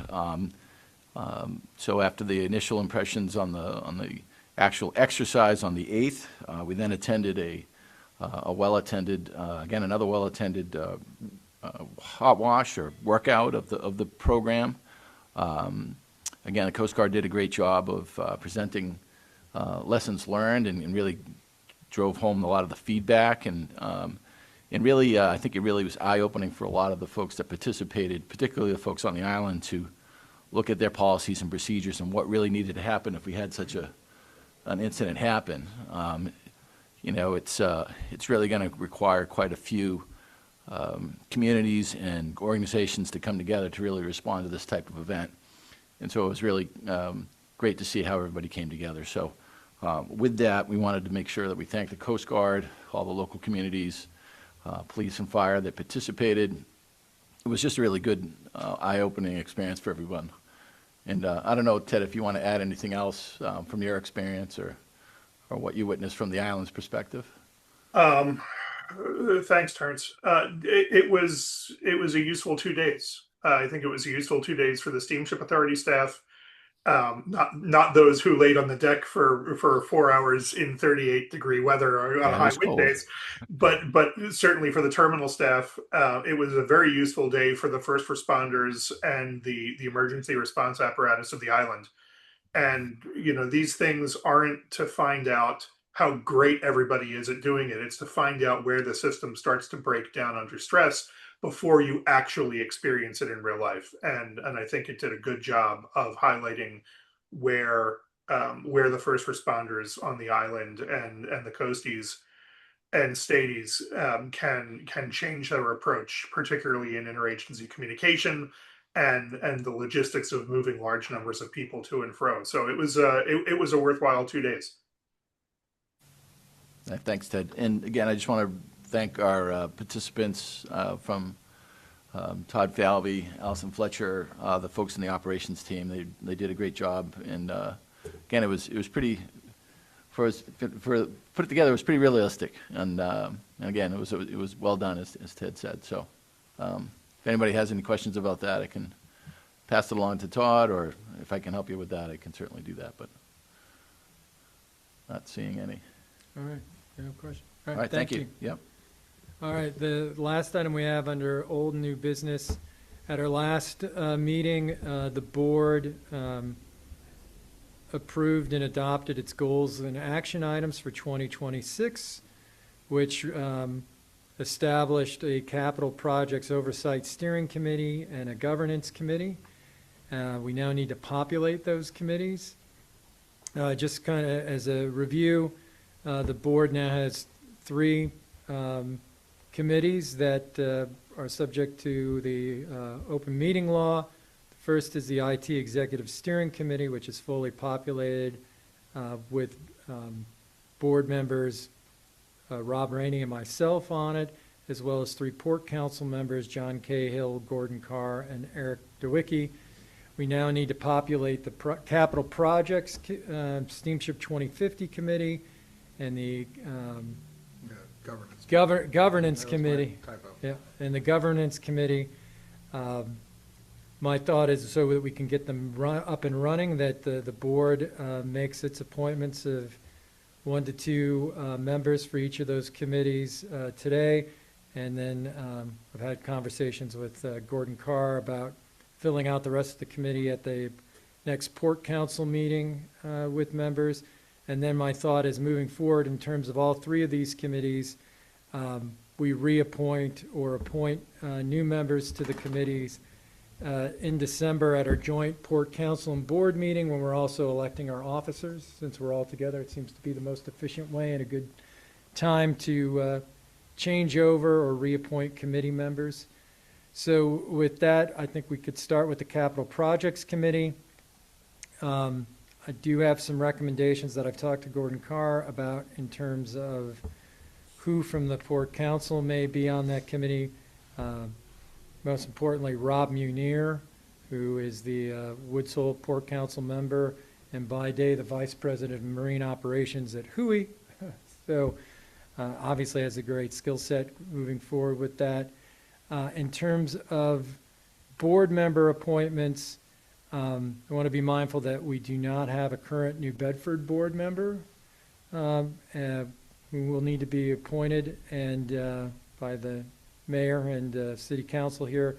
So I was thinking of maybe we look to appoint 1 to 2 members on each of these 2 outstanding committees, with the option for the 5th member of each committee to be open to be determined until we find out the board member from New Bedford's skill set and where they may want to be appointed to one of those 2 open committees. So with that, in regards to Capital Projects Committee, I know that Mr. Jones, you've expressed some interest in being on that committee in terms of shipbuilding and terminal. Is that something you're still interested in? Sure, why not? All right.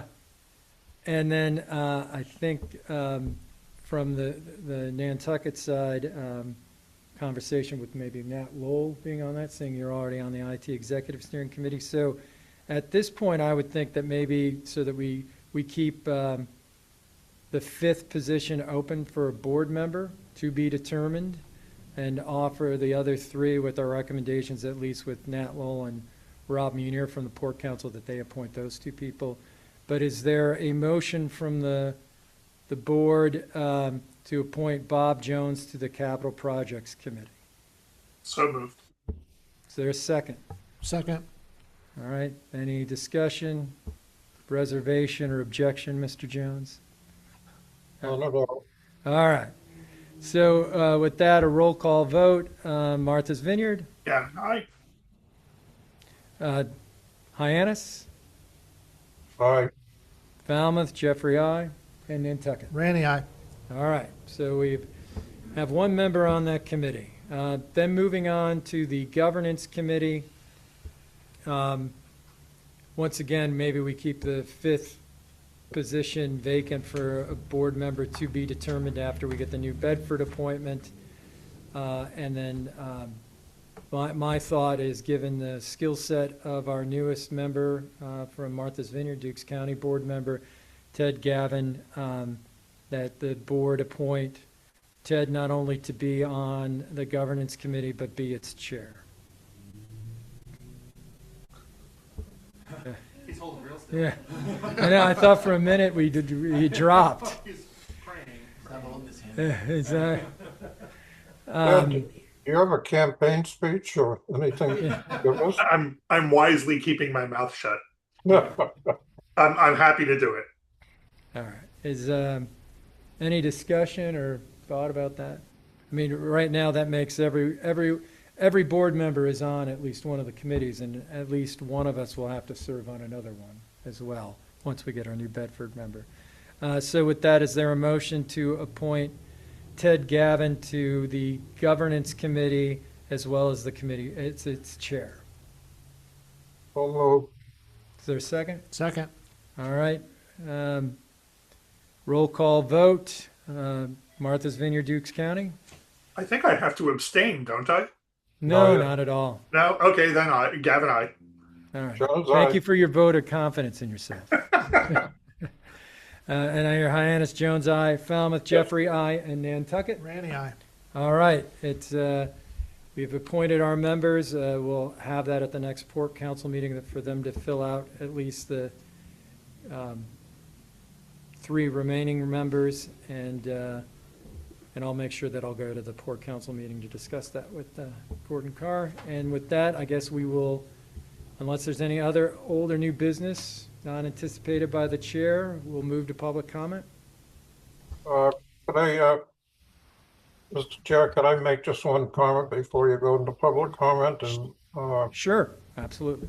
with now, I guess it's official that Laura has resigned from the board. There's always traditional to honor her at a meeting, and usually there's a chair or a gift that is gifted. So I'd like to put that in the works for the future here. Sure, I think that makes a lot of sense, and obviously is our tradition. If Alex or Terrence could reach out to see, obviously it would be more impactful if she could join us, at least virtually, for that. So put that on the next meeting if she's available. I guess her next availability for our meeting.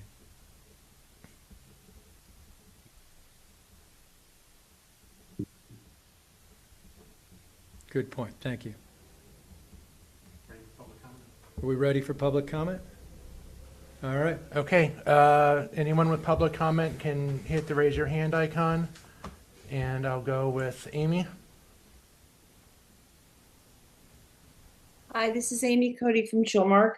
I have a few questions. I think I remember you saying that there was going to be a bylaws review subcommittee and that Bob Jones and Rob Rainey would be reviewing the bylaws. Is that still a standing subcommittee? It is not a committee. They were tasked as board members to review the bylaws with, I guess, Terrence and management, and then they will, I believe we said June.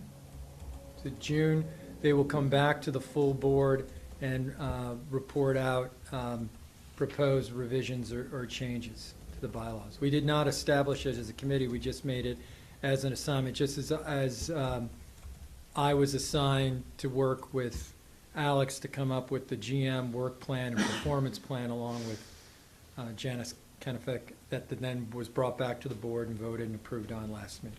Got it. Thanks for that clarification. The next question, Alex, can you just give us an update on the timeline of the Woods Hole traffic study that we've been talking about? So we have the traffic study was done for the terminal itself, and I'll have that available at the next Port Council meeting.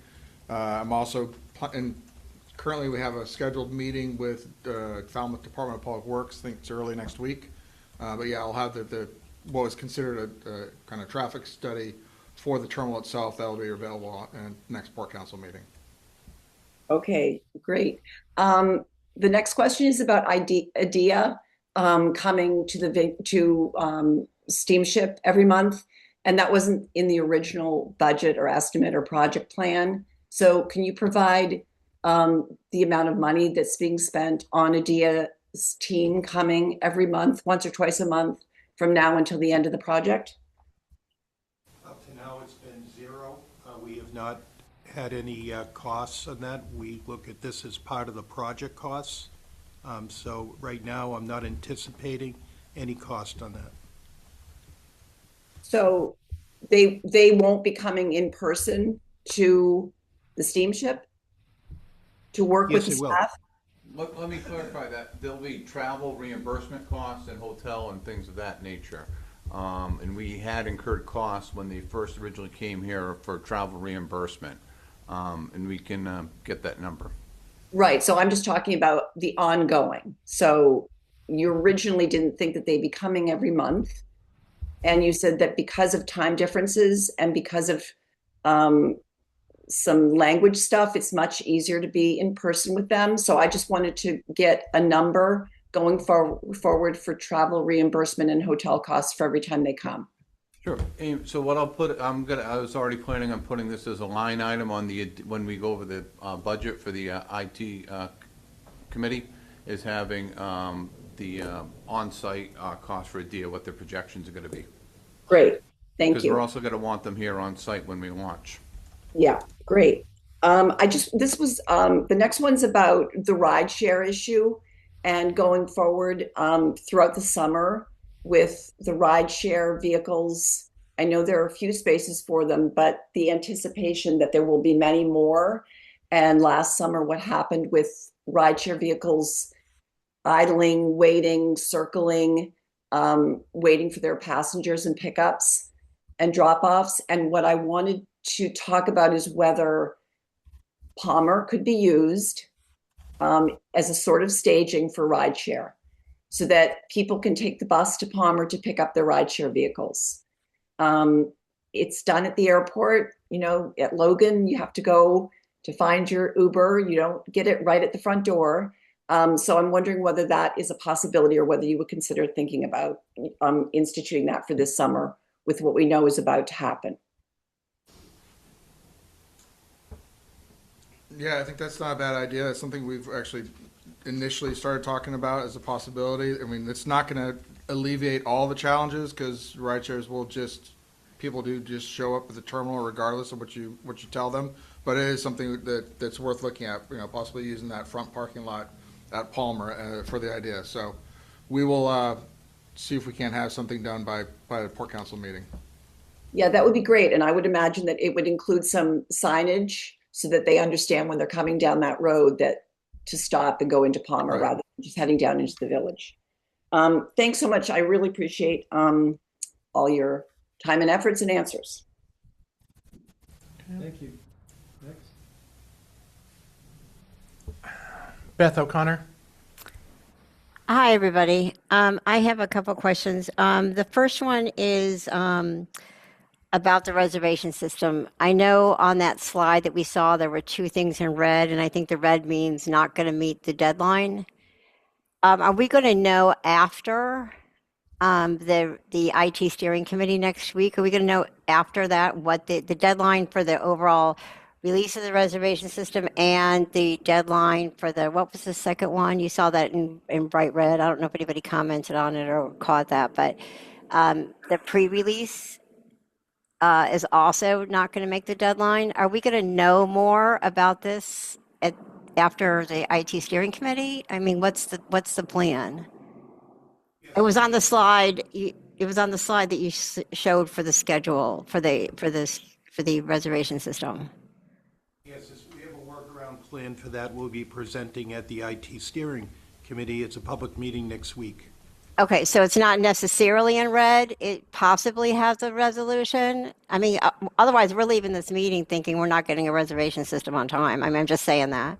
Okay. So Beth, red is tracking behind. It doesn't mean it can't get back to yellow or green. Or Okay. For example, one was the data migration. It was yellow, but the on-site meeting, we went through every type of, for example, coupon book, outstanding ticket, and how we're going to migrate those, and we expect that to get to green. Because we have some roadblocks how to do it. So it probably is. Yeah, it probably is just, it says red means will not make date, just so you know, on the legend. Okay, so then the next thing is, and again, I know we've been asking about this repeatedly and we're harping on it. I'm assuming after the IT steering committee, we're going to get that cost slide that we've been asking for. As I mentioned, at the IT steering committee, we'll be presenting the budget and the procurement plan. Okay, and then that's going to be part of the next board meeting too. So will it be part of this cycle that we're going to start seeing that again? Yes. Because it's a capital, okay. And then I noticed the OSV slides out of the packet now. Are we going to get that slide back in? And are we going to get the schedule for the postmortem for that? That's the OSV review. That's going to be part of the capital planning committee. That's the first order of business that committee is going to be doing, is doing the hot wash on that project. And yeah, we can put that slide back out there. It was pulled because the vessel's now back into service again, but we can make that slide available. Okay. I mean, I would like to see that slide on a regular basis. And then my last question is a policy question. And because I know you're going through policy, it was really surprising to me during the IG meeting in Nantucket for the Port Council rep to state that part of the reason term limits was not a good idea was because people, wouldn't know who to call in the middle of the night when they need to get a boat. And I would like to, knowing, like myself, I follow the rules, medical, chasing down neurosurgeons to try to get a letter. Most of us follow the rules. And what I would like to understand a little bit better, and perhaps this means that all the Port Council and the board members Do you all have rights to call senior staff and get people on boats? I mean, is that like part of your job? It sounded very clearly, according to the Port Council member of Nantucket, that that was part of his assigned responsibilities, which is why if term limits came into play, that would mess that up. It was shocking as a consumer that, and at one point I remember Mr. Malkin being thanked publicly for being able to call and he got somebody on a boat. Like, I find that very, very surprising that is part of your job.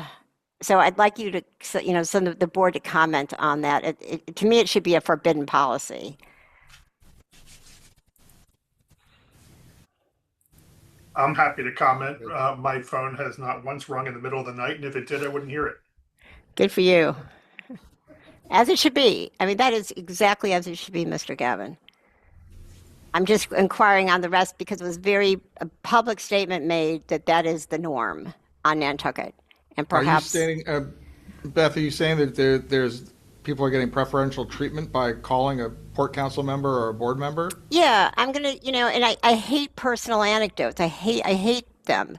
But, I needed to get a medical up to Boston, and my son was blocked at the ferry because he couldn't get on because he didn't have the proper documentation.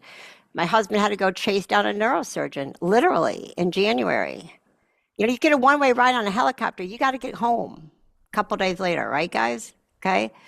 And we finally got the necessary paperwork. But had I known, I just had to pick up a phone and call Mr. Lowell or Mr. Gavin or somebody to get me on that boat. It certainly would have been a lot easier.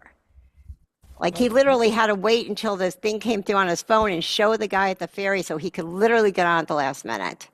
Like, I'm just saying, like, we follow the rules. I just want to know if you guys all do too. I would say that I didn't attend that portion of the last Port Council meeting, and if you have a question as to what Mr. Lowell was talking about, go to the next Port Council meeting and ask him public comment. Okay. I mean, I can't speak to what Mr. Lowell said. I don't think anyone else on the board can. We all follow the Massachusetts ethics guidelines. And Peter, just for the record is clear, Ms. O'Connor misstated the meeting. It was the Inspector General's session, and no, Inspector. Yeah, sorry, I thought I said that. Oh, okay. Sorry. Well, you can. Yeah. You can. I can say just ask Mr. Lowell what he meant. Okay. All right. I definitely will, and I'm asking you all too the same question. I'm just saying that I'm asking the board members because I know Mr. Malkin had said that happened. So I'm wondering. I get videos about trucks. To put this, Mr. Chairman, right now, there's no such policy. I've been here. There isn't a policy. No such policy. Oh. We do not have the power to call up and put somebody ahead of somebody or put them on a boat. Okay. Okay. That's good to know. It's a good policy, Mr. Jones. We respect that policy and we hope everybody's honoring it too. Thanks. That's been the policy for years. Good. Thank you. Thank you. Thanks, Pat. Jonathan?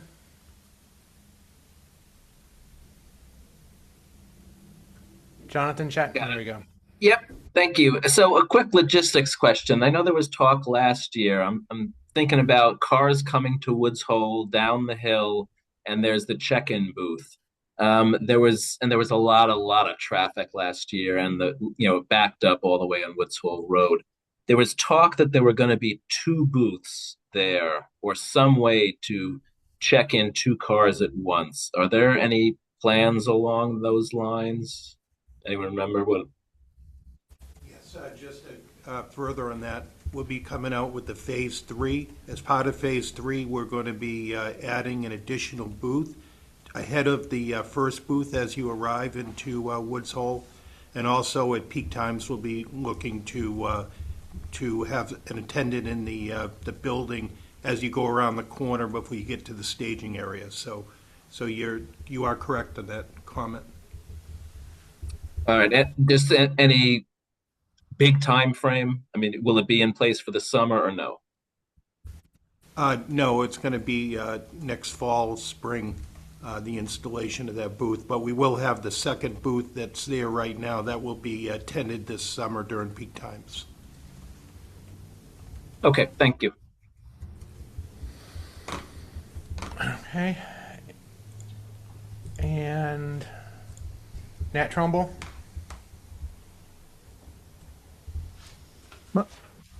My first question is also related to the traffic backups on Woods Hole Road.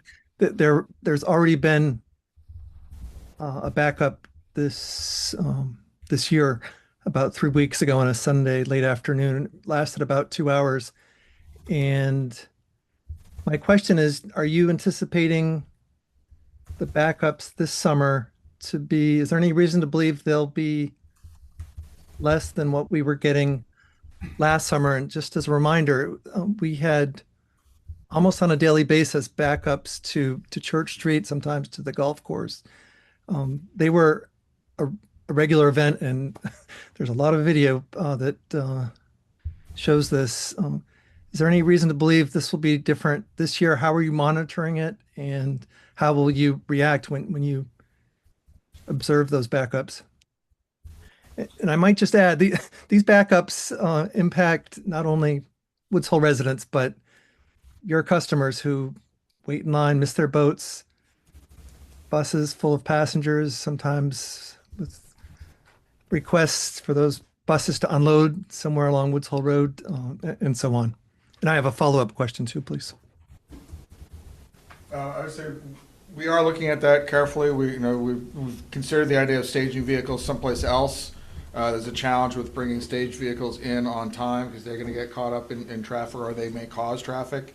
We do follow on what Mark was just saying, that we will have 2 booths there, so we'll be processing vehicles more quickly. We're also, I was talking to one of our neighbors yesterday, or day before yesterday, about we are again going to have additional people available to walk the line and make sure people are ready with their tickets, with the information they have, so there isn't a backup at the ticket booth where people are, struggling to find their reservation, or they have questions to be asked. So we'll have people, kind of customer service people, walking the line so they can direct people. Also looking at the idea of having, working with the city to have people kind of monitoring traffic on the bridge, so that people aren't getting, so we can move those buses around and bring them in the exit lane so they can get in faster and cut down. So we're trying to look at a variety of options, and we haven't forgotten your idea of doing staging. That is something to look at too, but that also has challenges too, to how do you then bring people down on a timely basis. So I'd be happy to sit down with you again and talk about some of those too, and get your thoughts and ideas. Well, we do hope you won't give up on the staging, and that it becomes more than an idea. I know Jim Malkin championed this possible solution.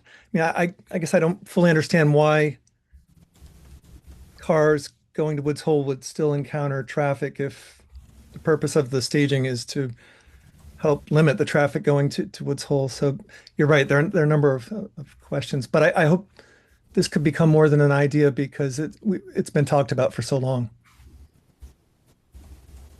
And my second question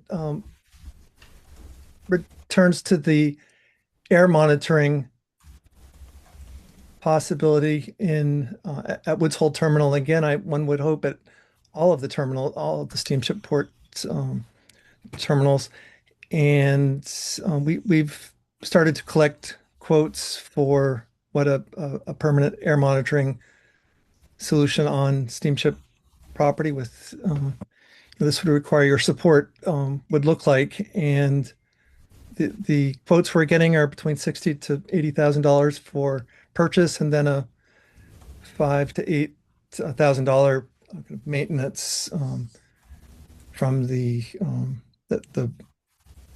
some form of a maintenance contract. So I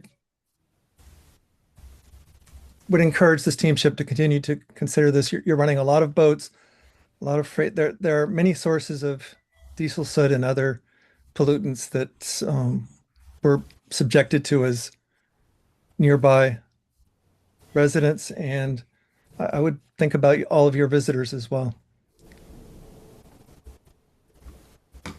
Thank you. That's all I have. All right.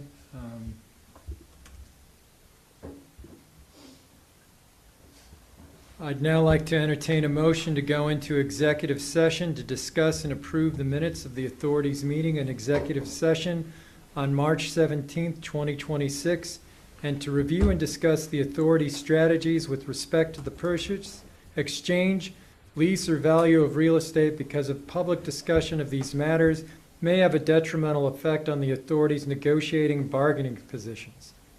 These matters include the lease or value of real property in Falmouth, Massachusetts, and the purchase, lease, or value of real property in Hyannis, Massachusetts. The public disclosure of any more information with respect to these matters would compromise the purposes for which the executive session is being called. After the conclusion of the executive session, we will not reconvene in public. Again, may I have a motion? So moved. Is there a second? Huh? Is that you, Mr. Jones? All right, moved and seconded. Roll call vote. Martha's Vineyard? Gannon, aye. Hyannis? Jones, aye. Falmouth, Jeffrey, I, and Nantucket. Morani, aye. Back We in are- 10. We are adjourned back in 10 for the board.